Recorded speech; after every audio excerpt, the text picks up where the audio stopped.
اعوذ بالله من الشیطان الرجیم. بسم الله الرحمن الرحیم. ولا حول ولا قوة الا بالله العلی العظیم. و صلی الله علی سیدنا محمد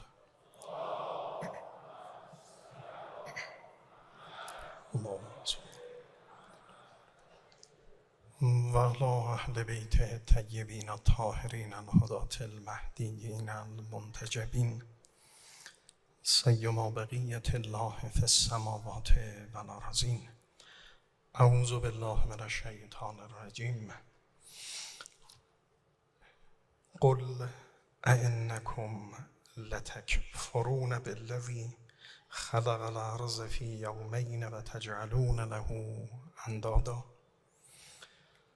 ذلک رب العالمین و جعل فیها رواسي من فوقها و بارک فیها و قدر فیها اقواتا. عرض سلام و ادب خدمت خانم‌ها و آقایان. توفیقی است در این ایام متعلق به سید و سالار آزادگان وجود مولانا و مقتدانا حضرت ابی عبدالله الحسین علیه الصلاة و علیه السلام در محضر قرآن کریم آیات بینات سوره شریفه فصلت را مطرح می‌کنیم. سخن به اینجا رسید در پایان عرایض شب گذشته که بعد از ویژگی‌های هفتگانه‌ای که در آغاز این سوره خداوند سبحان برای نسخه هدایت خویش و قرآن مطرح کرد و آنگاه روی گردانی جماعتی از این نسخه هدایت الهی از زبان خود این گروه 3 عامل رو مطرح کرد که در طول تاریخ همین 3 عامل عواملی است که انسان‌ها از حقیقت و فضیلت وحی محروم خواهند شد و روی گردانی می‌کنند. توضیح دادیم، تکرار نمی‌کنم عرایض رو برای اینکه از فرصت در بیان آیات امشب بیشتر استفاده کنیم.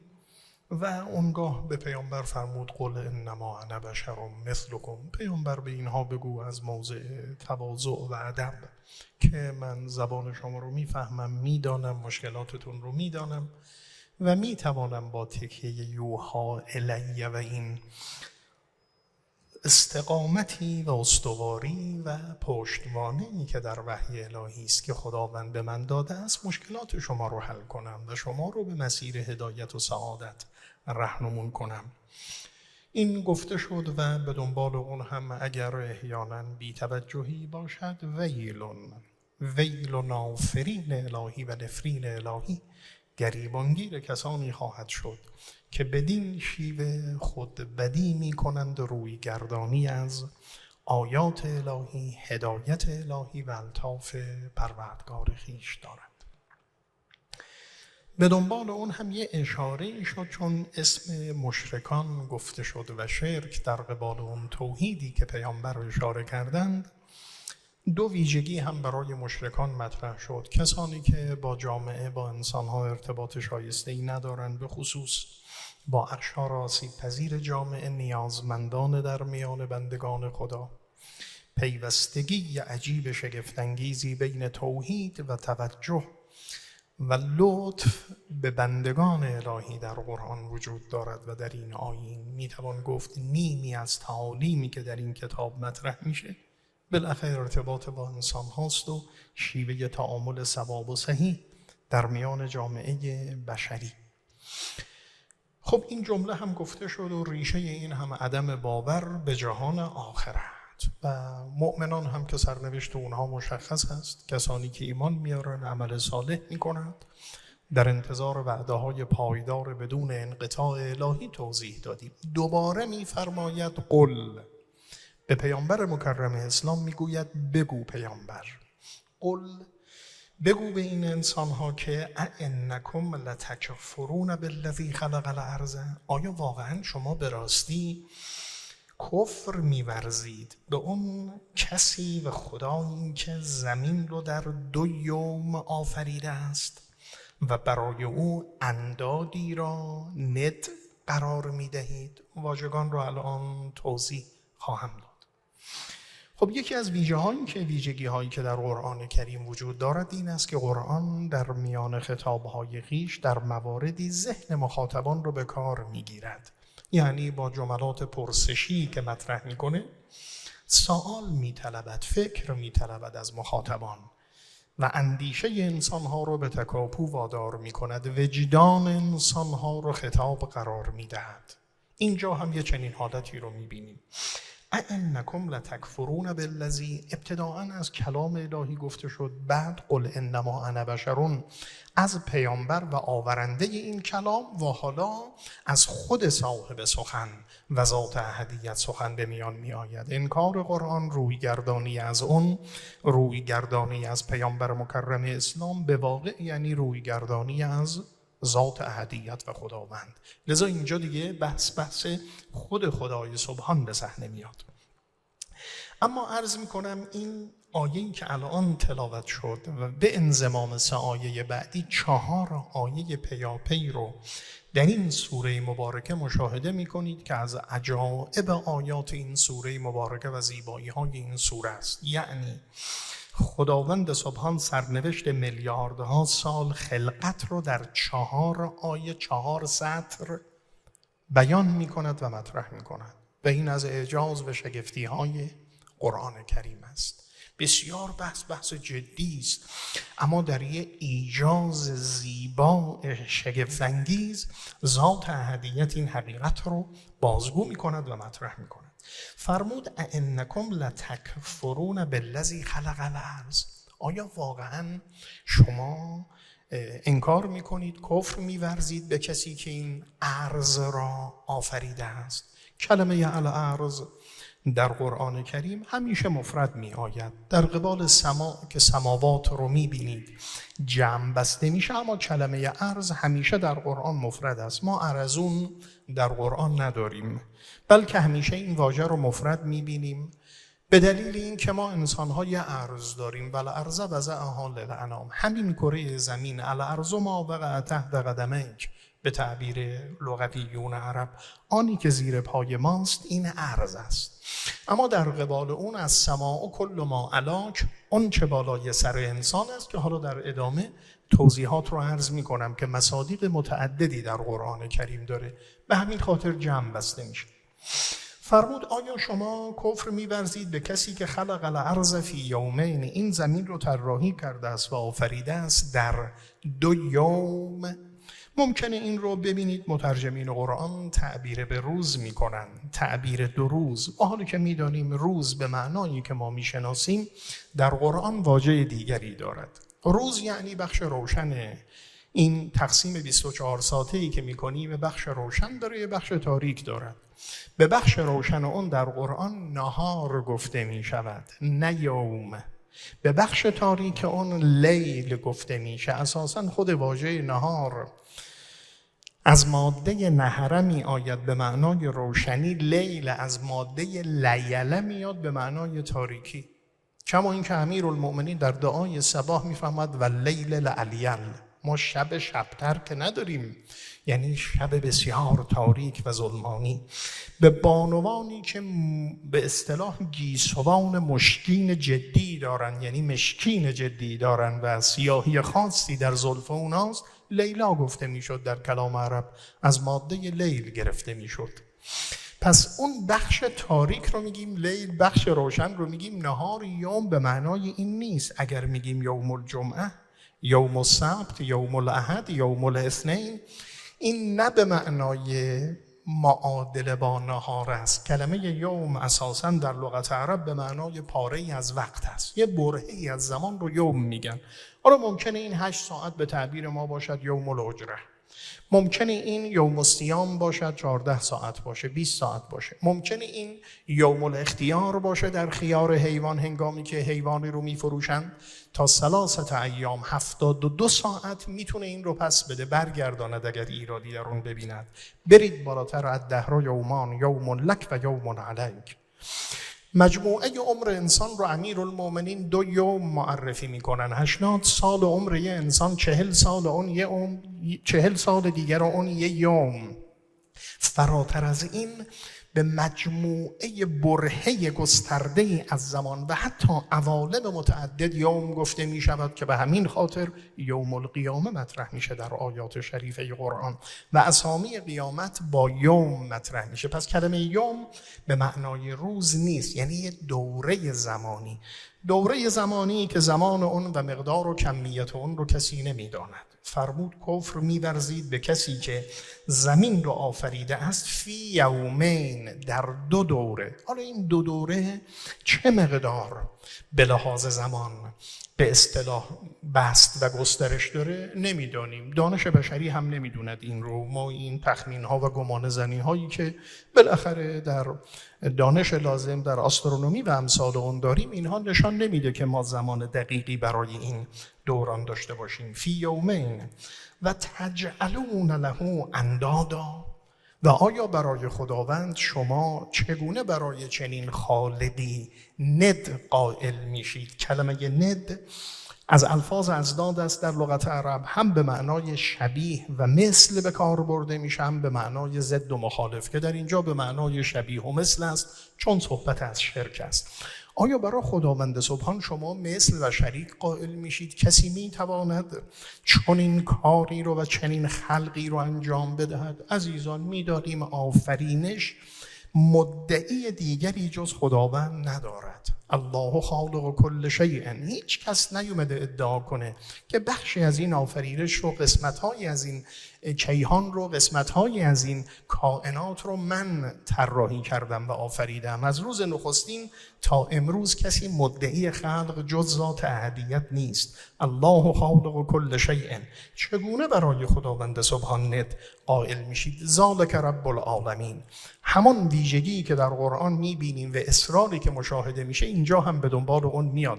یعنی بعد از این که سخن از آفریدگاری الهی به میان می آید، به دنبال اون پروردگاری او به صحنه می آید.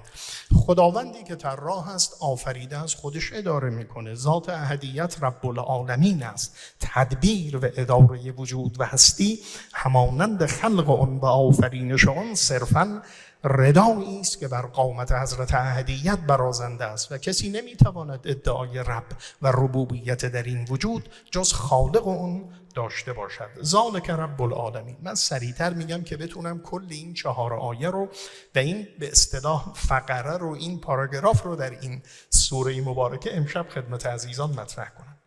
و جعل فیها رواسیه. خب زمین رو خداوند در 2 دوره فرمود آفریده است. بعد فرمود و جعل فیها رواسیه من فوقها، و قرار داد خداوند سبحان در این زمین رواسی را. فرمود جعل فیها، فی ظرفیت است، الماء فی الاناء. هنگامی که این آب کاملا درون این ظرف است، فی رو لظرفیه به کار میبریم.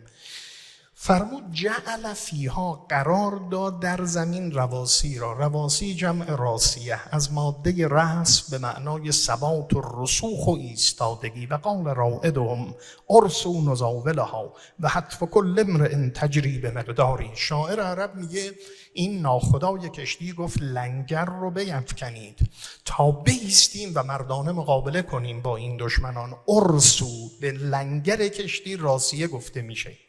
خداوند میفهمد و القینا فیها رواسیه در آیات متعدد. زمین لنگرهایی دارد که حفظ میکند این زمین را از اضطراب‌ها و شدت‌های بسیار. به تعبیر امیرالمؤمنین در خطبه نخستین نهج البلاغه و وتد بالصخور میدان ارضه، اضطراب‌های زمین رو خداوند با کوه‌ها، با نقشی که کوه‌ها در زمین دارن حفظ می‌کند. و الجبال اوتادا، این میخ‌های زمین که استواری زمین رو در کنار صدها و ده‌ها منافع دیگری که برای انسان‌ها دارند، خداوند سبحان ثبات زمین رو به برکت این سلسله جبال قرار داده است. به اینها راسیه گفته میشه. فرمود و جعل فیها رواسیه من فوقها. از زیباترین الفاظ و تعابیر قرآن اینجاست. این کوه‌ها در زمینند، اما من فوقها برجستگی و ظاهر اون رو بالای زمین میبینیم. یعنی دماوند رو میبینید ای دیو سپید پای در بند، ای قله گیتی ای دماوند. اما این میزان 5700 خورده ای که ما داریم از دماوند میبینیم که برون زمین من فوقها است، این چه مقدار اون به اصطلاح قسمتی است که درون زمین به شکل کله‌قندی معکوس قرار دارد؟ بالاخره این حداقل میشه گفت 1/8 اونه که درون زمین قرار داره، ما در بیرون داریم میبینیم. یعنی اشاره میکنه خداوند این رواسی رو فیها من فوقها، در عین این که این اورست رو میبینید 8000 خورده‌ای برجسته دیده میشه من فوقها، اما ریشه اون در زمین و عامل حفظ قطعات زمین، استواری و صلابت زمین و حفظ از فرسایش ها و بقیه مسائلی است که وجود داره. فرمود و جعل فیها رواسی من فوقها و بارک فیها، و خداوند برکاتی رو در این زمین، اگه زمین رو بخوایم به نزدیک خودش برگردونیم به رواسی و کوهها، اما به کلیت زمین مناسب تره، و در این زمین خداوند برکاتی را قرار داده است. برکه در لغت عرب این واژه در جایی به کار برده می شود که ثابت بودن و ایستایی وجود دارد. امروز به جایی که حیوانات و وحوش رو نگهداری میکنن، باغ وحش رو در کلام عرب برکه میگویند، جایی که حفظ میکنند این حیوانات رو. جایی که شتر میخوابید و سینه خودش رو بر روی زمین استوار قرار میداد، تکان نمیخورد، میگفتن بروکات الابل. به خیر ثابت پایدار الهی برکت گفته میشه در لغت عرب و در قرآن. و جعلنی مبارکن اینما کنت. عیسی مریم میگوید خداوند در وجود من خیر ثابت برای بشریت قرار داده است. انسان مبارک اونی کسی که 2026 سال از ولادتش میگذرد، اما هنوز خیر و برکات او برای جامعه بشری ساری و جاری خواهد بود. فرمود و خداوند در زمین قرار داده است برکاتی را. خب میبینیم، مشاهده میکنیم که انا جعلنا ما علی الارض زینة لها، خداوند آراسته است زمین رو، نعمتها برکات خودش رو چنان برای انسانها در زمین قرار داده است که و آتاکم من کل ما سألتموه، هر چه که نیاز انسان است عزیزان، هر آنچه که تصور شود، انسان دیروز و امروز و فردا هر نیازمندی که داشته باشد، خداوند این نیاز رو در این زمین پیش بینی کرده است و آماده کرده است برای انسان. تصور نمیشه حاجت مادی و معنوی انسان ها داشته باشند و در زمین دیده نشده باشد. بارک فیها و آتاکم من کل ما سألتموه، به حدی و به گونه‌ای که امکان بررسی، آمارگیری و حسابگری اینها هرگز برای بشر وجود ندارد. و ان تعدوا نعمت الله لا تحصوها، اگر بخواید آمارگیری کنید که خدا به شما چه داده است و چه نداده است، امکان چنین چیزی برای ما انسان ها اصلا وجود ندارد. چه نعمتهایی، چه داشتهایی بشر داره که هنوز برای انسان مقفول است و دسترسی به اون نداریم، چه در پوشش گیاهی، چه در ذخایر، کانیها و بقیه منافعی که خداوند برای انسان به عنوان برکت الهی در این زمین ذخیره کرده است، به حدی که وجعلنا الارض کفاتا احیاء و امواتا، این زمین رو به گونه‌ای قرار داده است که زنده و مرده انسان رو پاسخگوست. تصور نکنید عزیزان، اگر میبینیم، اینو در قسمت بعدی عرض میکنم محضران بارکتون، گمان نکنید که زمین کمبود مواد غذایی یا کمبود نیازمندی های انسان داره. ما مشکلمون مشکل تبعیضه، ما مشکلمون مشکل بی‌عدالتی هاست، ظلم هاست، استبداد هاست، استعمار هاست در روی زمین. والله خداوند نعمت رو به گونه‌ای قرار داده است که ما من دابة فی الارض الا علی الله رزقها، نیازمندی های همه موجودات روی زمین و همه انسان ها رو ذات احدیت تأمین کرده است برای بشریت. این ظلم خود انسان هاست. آفتاب با آفتاب بیاد میلیون ها کودک، بفرمایید هزاران کودک از گرسنگی بمیرن در 5 قاره دنیا، اما یه سوی دنیا میبینید از اون ریسک فاکتورهای اصلی که بالاخره پزشکان بررسی میکنن که 60% این جامعه دچار چاقی مفرطند، به همین خاطر از مهمترین عوامل بیماری‌های قلبی و مرگ و میرشون میشه. از این طرف داره آماس میکند از پرخوری و سوء تغذیه اون چنانی از طرف داره از تکیدگی میمیرد و جان میدهد. یک کودک نیازمنده. فقط این ظلمی است که ما انسان ها به خودمون داریم میکنیم. و الا ذات احدیت و بارک فیها، برکات خودش رو در این زمین برای انسان ها قرار داده است. بارک فیها و قدر فیها اقواتا، چقدر سنجیده و زیبا جملات رو متنتن پشت سر هم میاره ذات احدیت. کلمه تقدیر استهزار دارید. قدر یقدر و تقدیر اندازه‌گیری است، محاسبه‌گری است. اساساً کلمه اندازه میره تو لغت عرب میشه چی؟ میشه هندسه. گفت بر سر در نظامیه های نیشابور نوشته بودند بر سر در آن: من لم یوسع ذهنه للهندسه قولوا له لا تدخلن المدرسه. اگر کسی ذهن حسابگر ریاضی نداره پا تو این مدرسه نگذاره، نمیتونه چیزی بشه، نمیتونه کسی بشه. اندازه‌گیری و هندسه میشه تقدیر. و کل شیء عنده بمقدار. خداوند همه چیز رو در هستی بر اساس هندسه و مقادیر الهی و انضباط و ریاضی خداوندی تدوین فرموده است. الذی خلق فسوی والذی قدر فهدی. خداوندی که آفرینش او با تقدیر، با حسابگری های دقیق است.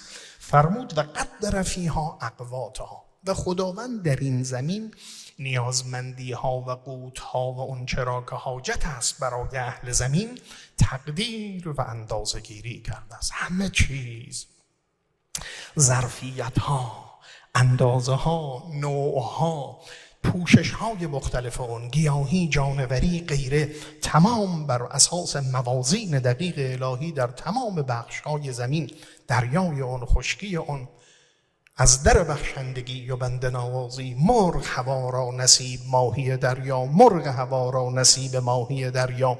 به تعبیر مختلفی که میتون 3-4 جور جناب سعدی رو خوند این شعرش رو. قدر فیها اقواتها. خداوند اندازه‌گیری کرده است با محاسبات دقیق حکیمانه تمام قوت، حاجتها و نیازهای انسان رو با اون برکات جاری پایدار برای انسانها. و قدر فیها اقواتها فی 4 ایام، در 4 دوره، سواء للسائلین. یکی از جاهایی که گاهی این سوال در قرآن مطرح میشه این آیه شریف است. من سیر آیه رو میگم، بعد اون شبهه که در ذهن بعضی از دوستان هست خود به خود حل خواهد شد، اما تذکر میدم محضر مبارکتون. ابتدای آیه فرمود جعل فیها، خداوند انکم لتکفرون بالذی خلق الارض فی یومین. ذات احدیت این زمین رو در 2 دوره آفریده است.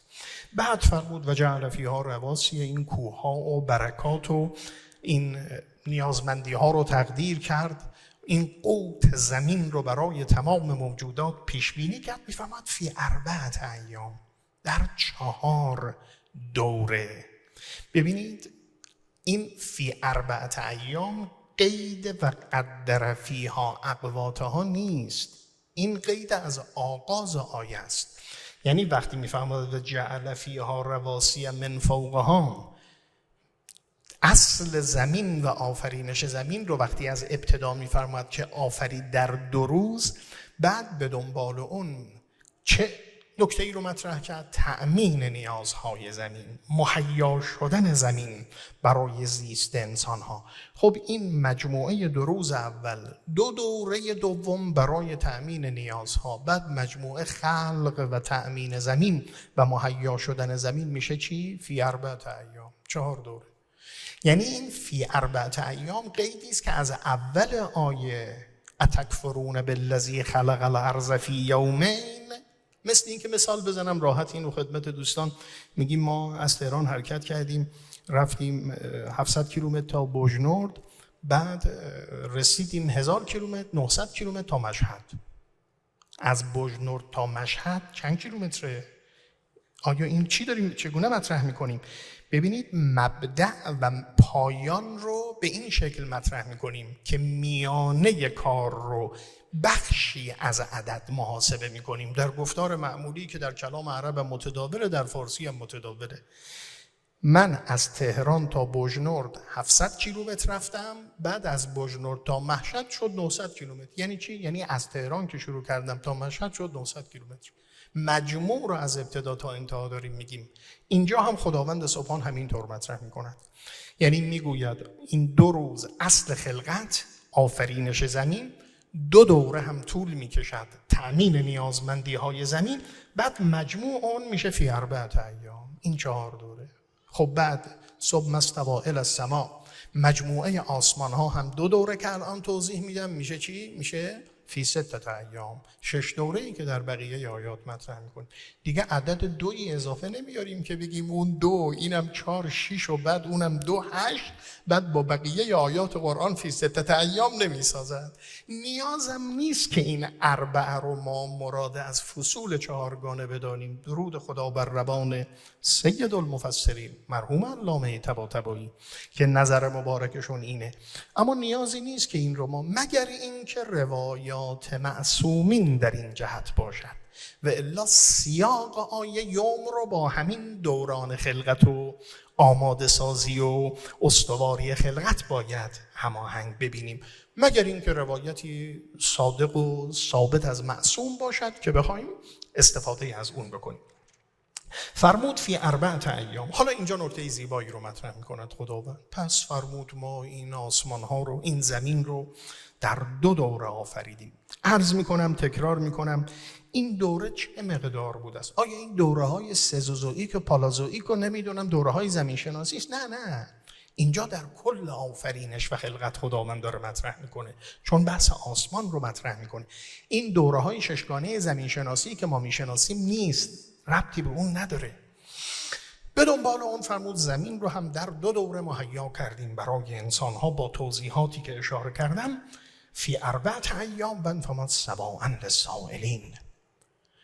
این تقدیر اقوات، این پیشبینی نیازمندی ها، این غنی سازی زمین، آمادگی زمین برای فرزندان انسان، سباء للسائلین، این کاملا یکسان برابر برای تمام سائلین و نیازمندان. کلمه سوال رو 2 معنا، معنای اول یعنی حاجت و نیاز برای تمام نیازمندان. میتونیم سائل رو فراتر از انسان، پوشش گیاهی زمین، گیاهان بدونیم، حیوانات بدونیم، انسان بدونیم. خداوند یکسان برای تمام موجودات روی زمین، برای این رویش ها آماده کرده است زمین رو. قوت گیاهان رو و نیازمندی های گیاهان رو هم سباء برای اونها فراهم کرده است. در مناطق استوایی اون بگیرید، در مناطق نمیدانم سیبری اون بگیرید، در تمام مناطق نیازمندی های این پوشش های گیاهی مهیا شده است. حیوانات رو همینطور و همینطور انسان ها که تأکید رو انسان میشه، سباء للسائلین. خداوند این تأمین اعتباری که در زمین کرده است، این خیلی نکته زیبایی است عزیزان. سباء للسائلین، برای همه انسان‌های روی زمین یکسان است. در اینجا قیودی نداره، تبعیضی نداره، جداسازی نداره، نه نژاد، نه رنگ، نه دین، نه آیین، هیچ تبعیضی و تمایزی در این پیشبینی و مهیا شدن زمین از سوی خداوند برای انسانها وجود نداره. یعنی مؤمن و کافر و فاسق و ملحد و متقی و دوست و دشمن، از در بندگی و از در بخشندگی و بنده نوازی، همه چیز رو برای تمام موجودات آماده کرده است و باز برای انسانها عدیم زمین خوان احسان اوست، بر این سفره یغما چه دشمن چه دوست. گاهی مثال میزنم، ببینید این طرف صف ایستاده است وجود نازنین مولانا و سیدنا الحسین با اصحاب با وفای او، اون طرف عمر سعد و سپاه کوفه و پایان میشود همان که میشود. اما دقیقاً هر 2 سپاه دارن این اکسیژن هوا رو استفاده میکنن رایگان برابر. خداوند یکسان به هر دوشون داده است. نعمت آب رو برای هر دوشون خداوند قرار داده است، هرچند از آب هم مضایقه کردن کوفیان، خوش داشتن حرمت مهمان کربلا، اما خداوند این آب رو برای دوست و دشمن یکسان در این زمین قرار داده است. خورشید میتابد پدیده فتوسنتز شکل میگیره برای دوست و دشمن. زمین میروید برای دوست و دشمن. باران میبارد بر سر دوست و دشمن. سواء للسائلین. خداوند اینطور قرار داده است برای همه انسانها این نعمت رو، این فراوانی رو و این سفره رو گسترانده است. و حتی این نبوده که مقابل بگیه. وقتی این حکایت رو عرض می‌کردم بالاخره شنیدم که یک هفته ابن السبیل نیامد به مهمانسرای خلیل. بالاخره ابراهیم خلیل الرحمن و این روحیه میهمانداری و سفره‌داری ابراهیم و دلنگران و نیومد و بالاخره دید یه پیری جولیده یه حالی اومد و بالاخره سر سفره نشست و بدون دیگه سریع شروع کرد حمله کرد و بعد هم خورد و بلند شد داره میره. ابراهیم نگاهی کرد گفت بالاخره این سفره الهی است. من پیغمبر خدام، نه چیزی نه ذکری نه نامی به تعبیر ما، نه بسم اللهی نه الحمدللهی. میکده حمام نیست، سرزده داخل مشو. این چه وضعیه که عمل کردی؟ سر رو انداخت با این گفت ما به این کارا نداریم. رفت. خطاب رسید به سوی ابراهیم خلیل الرحمن. ابراهیم این گبر رو دیدی، این 70 سال سنشه. 70 سال من این رو خوراندم، یه بار ازش سوال نکردم که بسم الله گفتی به قول ما یا نگفتی. یه شب میهمان تو شد، این رو به اخیه کشیدی و محاکمش میکنی ابراهیم. خداوند این سفره رو برای همه بندگانش گسترانده است. برای دیو و حور و برای مؤمن و فاسق و فاجر سواء للسائلین. و همه انسان ها حق بهره برداری از نعمتهای الهی دارند عزیزان. اما ببینید مشکل در خود ما انسان هاست. ما ایم که دیگران رو از بهره برداری از نعمتهای الهی اشاره کردم چه میکنیم؟ محروم میکنیم. ما به این روش عمل نمی کنیم. 14 جلد کتاب داریم، این رو خدای رحمت کند قائد بزرگوار شهید به این کتاب خیلی اشاره می کردن. سرگذشت استعمار. این 14 جلد برای نوجوانها و جوانها نوشته شده. اما خب دوستان عزیز بخونن لذت میبرید. واقعا شگفت‌انگیز عزیزان. بررسی میکند این 250 سال کشورهایی مانند هلند، دیگه حال نمیخوام حاشیه برم، داخل پرانتز شد، خدمت عزیزان عذرخواهی میکنم، کوتاه میگم رد میشم. 400,000 قربانی میگیرند از مجموعه جزایر اندونزی در دوران استعمار کهنشون. و بیاد یک پرتغال رو فلان رو میرید جزیره هرمز، قلعه پرتغالی ها، و چه برسد به کمپانی هند شرقی 200 سال قریب 300,000 کشته گرفتن از شبه جزیره دکن. برای چی؟ برای که به هم بزنه این قانون سواء للسائلین الهی را. برای اینکه نعمتها رو برای خودشون بگیرن با قدرتشون. من این روزهایی که این ایام گذشت بر کشور ما و بر مملکت ما با خودم فکر میکردم، اینو گفتم یه وقتی هم یه جایی، اگر من بخوام یه تجسمی با همه مطالعات و اطلاعات برای شیطان و ابلیس روی زمین بعد از خودش نسخه دوم تو ذهنم بیاد، بدون تردید با فاصله خبیث لجن کاخ سفید به ذهنم میاد که دومین ابلیس در آفرینش الهی میتونه باشه و به دنبال اون شریک صهیونش. بالاخره اینا سواء للسائلین، بلعیدن، خوردن دنیا و سیری ناپذیری، سنت ها و قوانین الهی رو زیر پا گذاردن، روش و کار اینا، ونزوئلا، کوبا، ایران، غیره، برای اینا چیز دیگه است ماجرا. فرمود سواء للسائلین. خداوند به این گونه قرار داد این زمین رو با تمام برکاتش، با تمام اقواتش برای مردم سواء للسائلین. ثم استوى الی السماء. سپس استوى الی السماء. استوى قد استوى بشر علی العراق من غیر سیف و دم محراقی. در کلام عرب استوى به معنای استولا، به معنای با تسلط به کاری پرداختن و حاکم شدن. ثم استوى الی السماء. اونگاه خداوند آسمان رو به دست گرفت و آماده سازی آسمان رو، دقت بفرمایید، ثم در کلام عرب حرف عطف است، اما با این فرق، دیگه ناچارم این خصوصیات ادبی رو دوستان اهل نقدم هستن، یه فا داریم ما در کلام عرب برای عطفی ثم، الفاعل ترتیب به اتصالی و ثم ترتیب به انفصالی به تعبیر ابن مالک. ثم وقتی میاد ترتیب با فاصله است، اما دو ترتیب ما داریم، یه ترتیب زمانی داریم، یه ترتیب خبری و ذکری داریم. یعنی یه مرتبه میگید جاء زیدون ثم عمرون، یعنی زید اومد بعدش عمرو اومد. اما نه جاء زیدون ثم عمرون، زید اومد عمرو اومد، هدفمون گزارش اومدنشه نه ترتیبش. اینجا خداوند ابتداً چی رو مطرح کرد؟ زمین رو مطرح کرد. ثم استوى الی السماء. آیا ابتداء خلقت زمین بوده بعد خلقت آسمان در کار الهی؟ نه، این نیست. این ترتیب ذکری نیست، ترتیب خبریه. این ترتیب وقوع زمانی نیست، ترتیب خبریه. اانتم اشد خلقا ام السماء بناها، اانتم اشد خلقا ام السماء بناها. آیا شما خیلی به لحاظ فیزیولوژیک، به لحاظ ساختار جسمی قوی ترید یا آسمان ها؟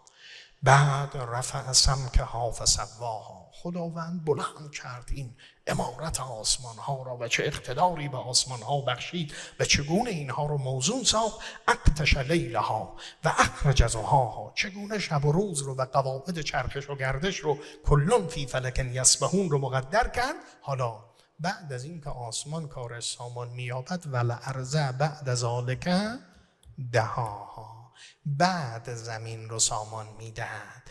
اخرج منها ماءها، مهیا میکند زمین رو، آب را جاری میکند و مرعاها، و پوشش گیاهی رو برای انسان، برای حیوانات، و الجبال ارساها، و کوهها رو استوار میکند. پس صراحتاً میبینیم در قرآن کریم ابتداءً کار آسمان است بعد کار زمین. اما چرا اینجا برعکس گفته میشه؟ این خیلی مهمه.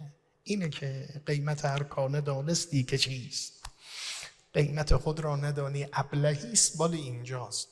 به دلیل وجود انسان در روی زمین، به دلیل شرافت و کرامت انسان که انی جاعل فی الارض خلیفه، به دلیل این که زمین مقر خلافت ولی خدا و حجت الهی و خلیفه الهی و انسان است، به دلیل این که زمین والارض وضعها للانام، خداوند برای این پدیده و این انسان زمین رو قرار داده است. جایگاه، عظمت، منزلت، بزرگی انسان اقتضا میکنه که زمین با توضیحات بیشتر، با زیبایی فزونتر و مقدم بر آسمان در اینجا ذکر میشه. این به خاطر شرافت انسانه و اهمیتی که خدا به این خلیفه خودش و به این پدیده داده است. متفاوت از بقیه وجود که چرخ در گردش اسیر هوش ماست، باده در جوشش گدای جوش ماست. فرمود ثم استوى الی السماء. اونگاه خداوند به کار آسمان پرداخت. و هی دخان، خلقت شکل گرفته.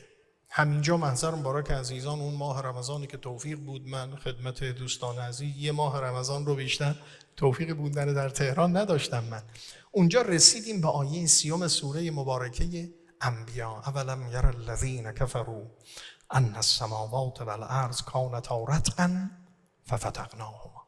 آیا اینا تحمل نمی کنن؟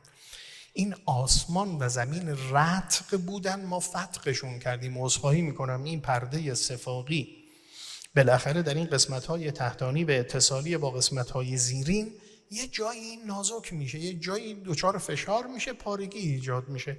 بعد میگن آقا مبتلا به چی شدن؟ به فتق شدن. بعد پزشک محترم این فتق را باید چه بکند؟ رتقش کند، بدوزدش این رو، اینو هم بیاره جمعش کنه. اولم یر الذین کفروا ان السماوات والارض کانتا رتقا. تمام این مجموعه آسمان و زمین رتق بود، فرو رفته در هم بود. ما فتقش کردیم، بازش کردیم. حالا ما با دانش امروز خودمون میگیم بیگ بنگ، میگیم مهبانگ، میگیم انفجار بزرگ، میگیم سرعت 10 به توان منهای 43 سرعت پلنگ، شکل گرفتن این وجود، کیک کشمشی و تمام اصطلاحاتی که در آسترونومی، فیزیک، فضا مطرح میشه در اصل. خب اینا همه البته تئوری هایی است که ما مطرح میکنیم، اما نقطه آغاز خلقت رو خداوند در جای دیگری مطرح کرده. حالا زمین جدا شدنش از این مجموعه، شکل گرفتن منظومه شمسی، این زمانهای فرضی که میگیم 5 میلیارد سال، اون 15 میلیارد سال. اما اینجا اشاره میکنه ثم استوی الی السماء و هی دخان. این بعد از شکل گرفتن اولیه است. حالا خداوند میخواد این آسمان رو سامان بدهد. میگه ثم استوی الی السماء و هی دخان. این دخان بود، یعنی نه جامد بود نه مایع بود، جنس آسمان گازی شکل بود. گازی شکل بود. حوصله کنید، محبت کنید، برید خطبه اشباح وجود مبارک امیرالمؤمنین رو از مجموعه فروغ حکمت ما 11 جلدی، یه جلدش اختصاص داره به خطبه اشباح امیرالمؤمنین، خطبه 91. اونجا داستان خلقت رو علی به گونه‌ای میگوید که هیچ دانشمند تجربی نمیتونه به مرزهاش نزدیک بشه. شرح و بیان همین آیات شریفه قرآن است. ثم استوی الی السماء و هی دخان. بعد فرمود فقال. اینجا زیبایی هایی است. من این جمله رو بگم. ببینید، قرآن کتاب علوم تجربی و طبیعی نیست عزیز من. قرآن کتاب آسمان شناسی نیست، نجوم نیست. قرآن کتاب زیست شناسی نیست. قرآن کتاب هدایت الهی است برای انسان. کتاب انزلناه الیک لتخرج الناس من الظلمات الی النور باذن ربهم الی صراط العزیز الحمید. اومده انسان رو از ظلمت نفسانیت خودش به نور هدایت و ارتقاء و شکوفایی و مقام خلیفت اللهی برساند. اما 800 آیه قرآن در مورد طبیعیات است. در مورد طبیعیات. از اون شترش بگیرید، از اون پشش بگیرید تا برسید به آسمان ها و الی السماء کیف رفعت و اصل خلقت و این اسرار عجیب آفرینش. اینها چرا گفته میشه؟ اینها به عنوان آیات الهی، به عنوان شهود و استنادات برای باور به وحدانیت خداوند، برای اثبات این که این آفرینش کهنه کتاب بی آغاز و بی فرجام نیست، برای اثبات امر شریعت و توحید از مسیر طبیعت و تکوین. این تفاوت طرح شدن این مسائل در علوم تجربی و قرآن است. عنایت فرمود اینجا میبینیم این زیبایی را. فقال لها وللارض.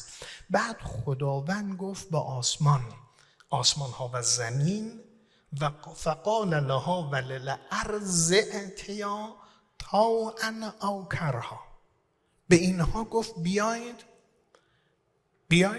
چه میخواهید، چه بخواهید، چه نخواهید، چه با کره و با جبر، چه با میل و اختیار، بیایید مطیع امر الهی باشید. قالتا اتینا طائعین. بعد آسمان و زمین گفتن اومدیم.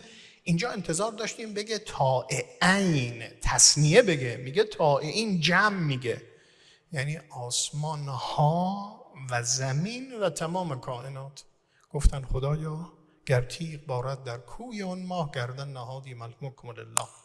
تمام وجود آمده. اینجا ممکنه بعضیا وقتی به این خطاب خدا به تمام آسمان ها خطاب کرد که به امر من درآیید، چه بخواهید چه نخواهید. توضیح میدم بیشتر، اما دقت کنید.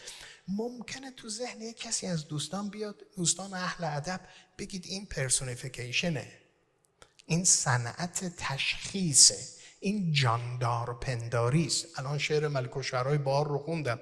ای دیو سپید پای در بند، ای قله گیتی، ای دماوند. نه اینجا اصلا بحث سمبولیک نیست، بحث این صنایع آریاهای ادبی نیست. خداوند مستقیم داره خطاب میکنه به مجموعه خلقت. چرا؟ چون بر اساس آیات شریفه قرآن تمام خلقت الهی هوشمند است و دارای شعور مرموز است. و ان من شیء الا یسبح بحمده ولکن لا تفقهون تسبیحه. چون تمام وجود در حال تسبیح و تحمید خداوندن. کلن قد علم. سوره مبارکه نور از عجایب آیات شریفه قرآن که حل نشده این مسئله عزیزان. کلن قد علم صلاته و تسبیحه. تمام هستی صلات خدا را میداند و تسبیح خدا را میدانند. یسبح لله ما فی السماوات و ما فی الارض. خدا به کوه ها میگه کوه ها یا جبالا اوبی معه، بیایید با داوود شما شروع کنید به خوندن. صوت داوودی رو که دیگه میدونید دیگه، بیایید شما هم با داوود زمزمه کنید. بعد کوه ها با داوود میخوانند. توجه دارید؟ تمام خلقت سنگریزه و وجود نازنین خاتم انبیا محمد مصطفی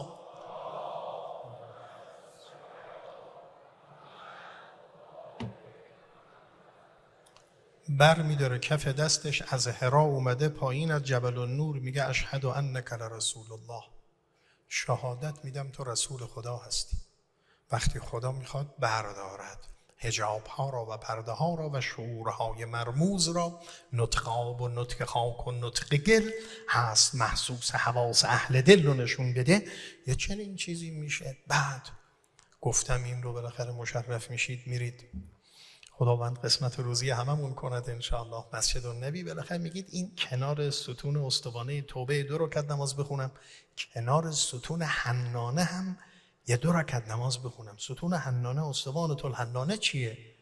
پیامبر تکیه میداد به چوب خشک خرمای اصل خشک خرمایی در مسجد النبی سخنرانی میکرد. بعد سن پیامبر اومد بالا، اصحاب گفتن یه منبر 2 پله برای پیامبر درست میکنیم که دیگه بنشینه پیامبر.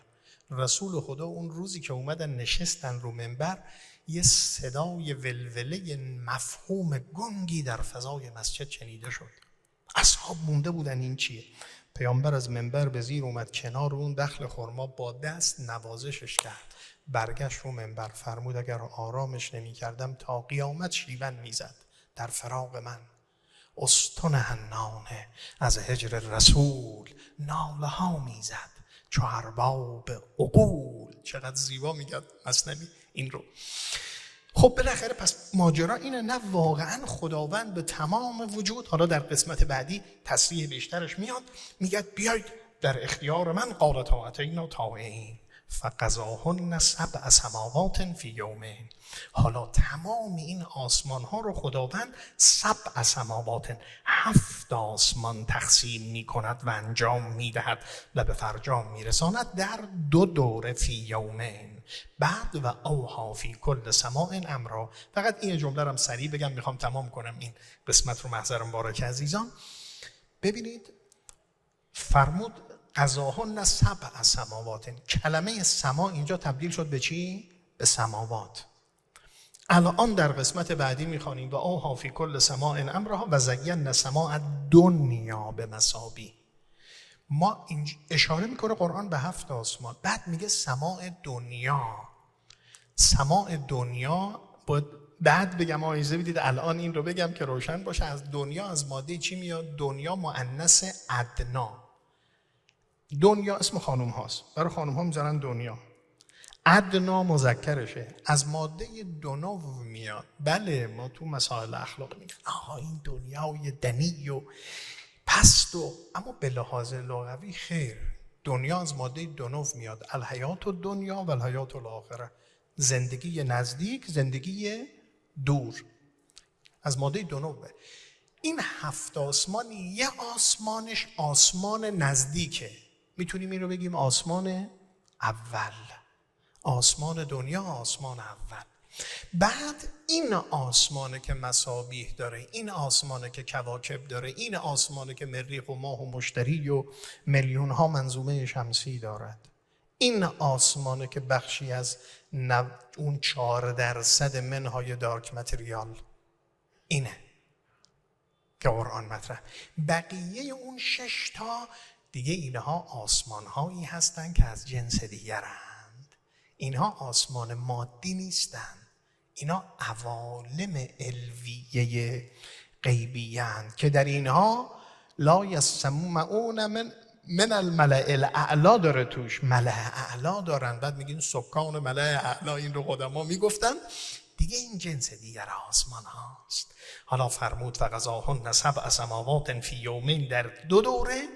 بعد و اوها فی کل سماع امرها، و خداوند در هر بخشی از آسمان ها و وجود وحی کرد امر خودش رو. خداوند دو امر رو داره عزیزان، یه امر تشریعی، یه امر تکوینی. عزیزان خانم ها آیان نشستید، متشکرم از قدوم گرمتون.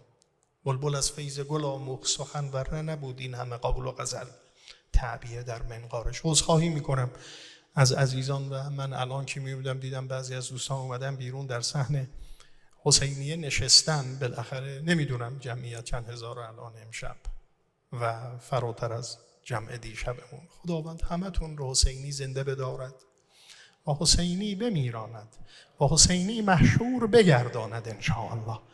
بالاخره نشستیم اینجا، هیچ دست ما نیست، به امر الهی داره این قلب سیستول دیاستول باز میشه بسته میشه. انشاءالله قلب سالم باشد 70 بار رو در دقیقه بزند.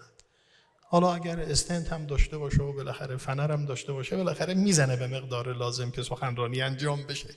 برای دوستان عزیز این بالاخره این قلب بدون اختیار داره میزنه، باز میشه سیستول و دیاستول باز و بسته میشه. این امر تکوینی الهی است، دست من و شما نیست. هیچ نقشی ما نداریم، ما پمپاژش نمی کنیم. یحیی و یمیت، یمیت و یحیی. بسته میشه مرگ اگر باز نشه، باز میشه اگر بسته نشه مرگ. 70 بار داریم در دقیقه میمیریم و زنده میشیم. این امر تکوینی الهی.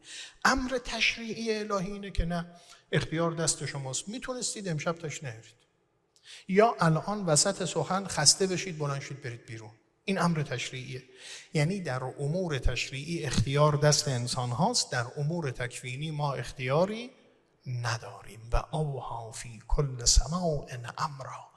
خداوند به تعبیر این دوستان عزیز من اتوران برنامه هر بخش خلقت رو نوشت با بالاترین زبان برنامه نویسی آفرینش و این رو یه پلی کرد.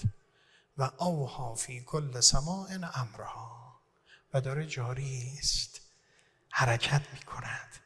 یدبر الامر من السماء الی الارض. تدبیر الهی بدون انقطاع، آفرینش سیر خودش رو داره در حال چرخش و گردش. و اوحی فی کل سماع امرها. بعد و زینا السماء الدنیا به مصابیح اشاره کردم و زینت داد و آراست این سماع دنیا رو در میان این 7 آسمان. گفتیم سماع دنیا پس شد چی؟ آسمان اول. حالا میگه تو این آسمان مصابیح رو قرار داد. کلمه مصابیح جمع مصباح. مصباح به چراغی میگوین، به منبع نوری میگوین که نورش از خودش باشه. 2 نورش پایدار باشه. 3 نورش در اوج شفافیت باشد. 3 تا ویژگی برای مصباح وجود داره. این غیر سراجه، این غیر کوکبه در لغت عرب. به همین خاطر جا داره، نمیشه حروم کنم مطلب رو دیگه. پیامبر نشستن، وجود مبارک سید الشهدا وارد شد، بهش فرمودن السلام علیک یا زین السماوات و الارض. پیامبر رو کردن به امام حسین اون کودک، گفتن سلام بر توی زینت آسمان ها و زمین. یه مرتبه کسی که اونجا بود گفت آقا مگه غیر از شما هم آسمان و زمین زینتی دارد؟ نبی مکرم فرمودن مکتوب عن یمین العرش حسین مصباح الهدی و سفینة النجاة. این ریشه این حدیث است. فرمودن بر راست عرش الهی نوشته شده است حسین مصباح الهدی است. نور شخصیت حسین ابن علی در وجود او و در ذات او از دیگران نگرفته، وام از دیگران نداره. انما یرید الله لیذهب عنکم الرجس اهل البیت است. 2 نور حسین ابن علی نور پایداری است. 1387 سال میگذره از شهادت این بزرگ انسان والای الهی. اما میبینید امسال هم خواهید دید در 5 قاره عاشورا میاد، باز از تمام جهان زمزمه شنیده میشود که لبیک یا حسین، لبیک یا حسین.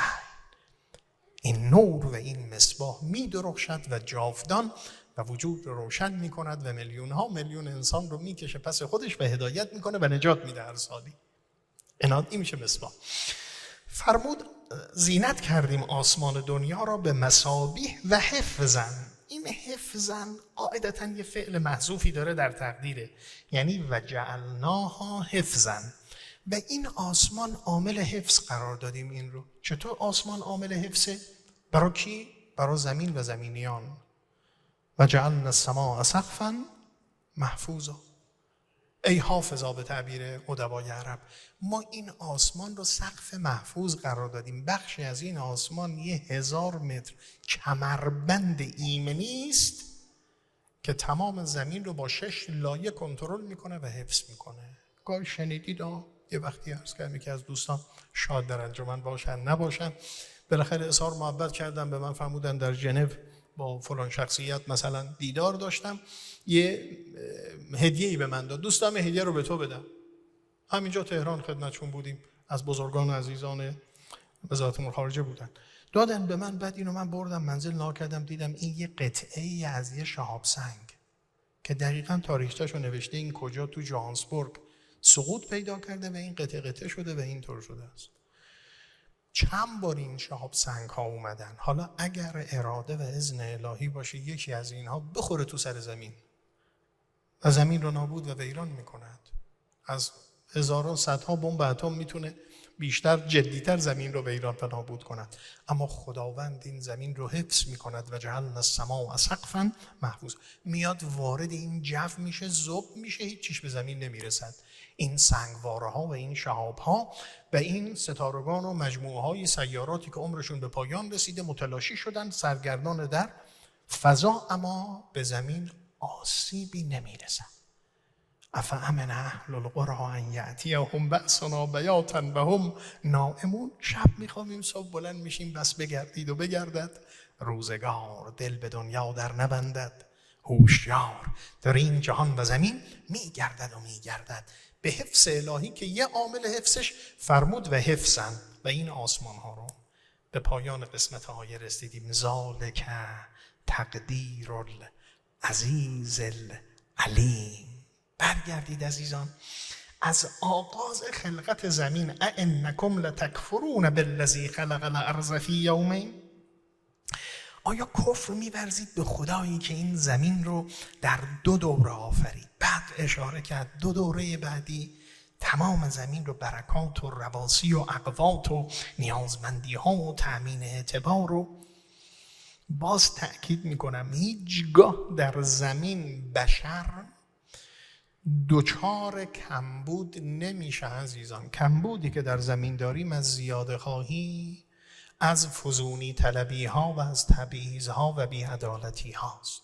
و الا خداوند تأمین اعتبار برای همیشه تا آخرین جنبنده روی زمین رو انجام داده است. یه وقتی عرض میکردم اون سالهای قبل خانم کارین دیکوت در اون کتاب If you love this planet نوشته بود که 1% استاد هاروارد 1% پوشش گیاهی زمین رو بشر تا الان شناخته برای تغذیه‌اش.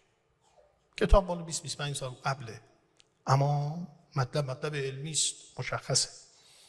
و بقیه پوشش های زمین شاید از این سیب زمینی پیازی که ما استفاده میکنیم خیلی جدی‌تر و مفیدتر برای ما باشه که ما هنوز به اون دستی پیدا نکردیم، یعنی هنوز استفاده نکردیم. و چه ذخایری در زیر زمین، چه ذخایری در دریاها، چه ذخایا من فی البحار عجائب یا من فی الارض خزائن. و خداوند چه کرده است با وجود ما که ما توجه به اون نداریم و چگونه ظالمانه گاه بر سر هم میباریم و چه تبعیض‌ها و بی‌عدالتی ها میکنیم به دنبال اون آسمان و شکل‌گیری و اوحی فی کل سماء امرها. ملاحظه فرمودید داستان آفرینش رو از رو نخستین تا انتهای اون در 4 آیه قرآن به شکل شگفت‌انگیز در این سوره مطرح کرد و این 6 دوره رو به تصویر کشید چگونه بازگو میکنند و مطرح میکنند. تمامش میگه ذالک تقدیر العزیز العلیم. تمام اینها که بهتون گفتیم همه تقدیره. تقدیر رو معنا کردم چی؟ اندازه. این هندسه الهی در وجود است و کل شیء عنده بمقدار. این اندازه‌گیری پروردگاری است که دو صفت میاد: العزیز العلیم، خداوندی که عزیز است، عزت، پیروزمندی، شکست ناپذیری، که در اوج اعتدال، یعنی قدرت کافی رو برای کار پروژه‌ای که اجرا کرده داشته. برای اجرای هر پروژه‌ای ما نیاز به چی داریم؟ یک، دانش کافی برای اون. دوم، توانایی اجرای اون رو. لذا میفهمد عزیز علیم. این پروژه خلقت رو کسی اجرا کرده که هم دانش لازمش رو داشته، هم توانایی لازم رو داشته. و این خلقت الهی است. گاهی تو قرآن میگه ارونی ماذا خلق الذین، این خلقت خدا، حالا نشون بدید کی میتونه چیزی غیر از این ارائه کند، چه کسی میتواند مشارکت در این امر خلق الهی داشته باشد. خب حالا فإن اعرضوا، اگر با همه این حرفا باز هم پیامبر روی برگرداندند، دیگه بهشون خواهی گفت، جوابشون رو میدی که انشاءالله فردا شب باید ادامه بحث رو محضر مبارک عزیزان به لحاظ تفسیر پیگیری کنیم. اما بنای ما این بود که بالاخره یه قطعه از سخنان وجود مبارک، یه بخش از ماندگار کلام سید الشهدا رو که چرا این حرکت سید الشهدا رو مطرح میکنه خدمت عزیزان هر شب بخونم. 3 قسمت رو خوندم تا دیشب. اون چه که امشب میخونم خب اتفاقا مرتبط میشه با مقتلی که خدمت عزیزان هر ساله میخونیم در این شب. لذا این جمع بین هر دو میکنه، هم همون بخش میشه و هم در این حال مدخلی است برای ورود به مقتلی که محضر مبارکتون میخوانیم. و نام اهل بیت از امشب دیگه زینت‌آرای محافل حسینی خواهد بود. وجود مبارکشون در مکند. نامه ها اومده است، استحضار دارید. طبری میگه 12,000 نامه از کوفه برای حسین رسید. محمد بن جریر طبری در تاریخ میگه 12,000. دینوری در اخوال و طوال میگه 18,000 نامه برای امام حسین اومده از کوفه. 18,000 نامه. ابن شهرآشوب میگه 25,000 نامه. شما همون کف رو بگیرید، سقف رو ول کنید.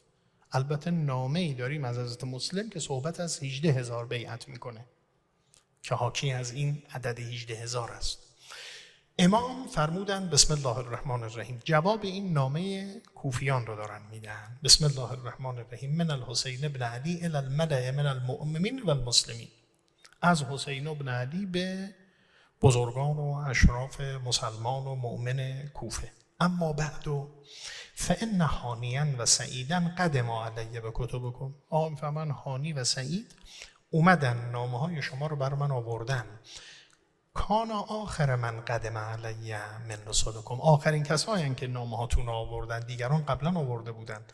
فقط فهمت کل الذی قصصتم و ذکرتم. فهمیدم خواسته های شما را و مطالبی که گفتید و مقالت جلکم و اون جان مطلبتون رو. انه لیس علینا امام فقبل لعل الله یجمعنا بک علی الهدی و الحق. که گفتید شما پیشوا ندارید، امام ندارید، خلیفه ندارید، بعد از معاویه دیگه نمیخواید با یزید بیعت کنید و این خواسته رو از من داشتید که من بیام به طرف شما تا خداوند ما را بر امر هدایت یکسان و هماهنگ کند. حالا وقت بعثت. این دو دیگه امام دارن جواب مثبت میدن به نامه های کوفیان. ببینید این تو همین نامه است که گاهی به عنوان مقتل من میخونم، نوشته ی حضرت مکتوب سید الشهدا است. وقت بعثت الیکم. حالا من هم یه نماینده میفرستم براتون.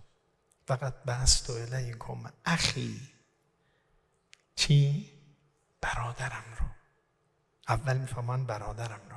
وقت بعثت الیکم اخی و ابن عمی، پسر عموم رو، و ثقتی، کسی که به تمام معنا قبولش دارم و برا من ثقه است. من اهل بیتی، از اهل بیت منه. 1 اخی، 2 و ابن عمی، 3 ثقتی، 4 من اهل بیتی مسلم ابن عقیل. من مسلم رو میفرستم. 4 تا ویژگی امام برای مسلم مطرح کرد. و امرته ان یکتب الی بحالکم و امرکم و رأیکم، و به مسلم گفتم تمام گزارشات شما رو به من بده.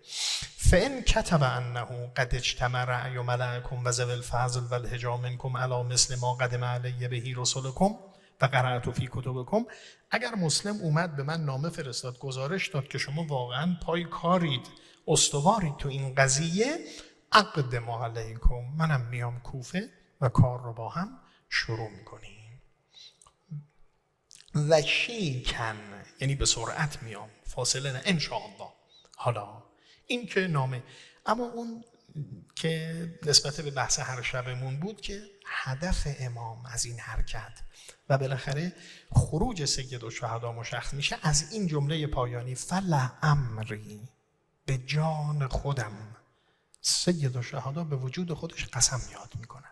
فلعمری مل امام پیشوای مسلمانان، خلیفه مسلمانان کسی نیست الا، 4 تا ویژگی مطرح میکنن. اگر کسی این ویژگی ها رو داشته باشه لیاقت خلافت و امارت بر مسلمین رو دارد. وجود مبارکش میفهمد. و مل امام الا العامل بالکتاب، اون کسی که عمل کند به کتاب الهی و به قرآن. اولین ویژگی است وجودش در راستای آموزه ها و تعالیم قرآن حرکت کنه. مل امام الا العامل بالکتاب. 2 خیلی زیباست، والآخذ بالقسط، اونی که تمام وجود او صرف این میشه که قسط و عدالت رو در میان جامعه محکم با استواری بگیرد و پیاده کند. عدالت نه، یه پله برید بالاتر، قسط فراتر از عدالت است.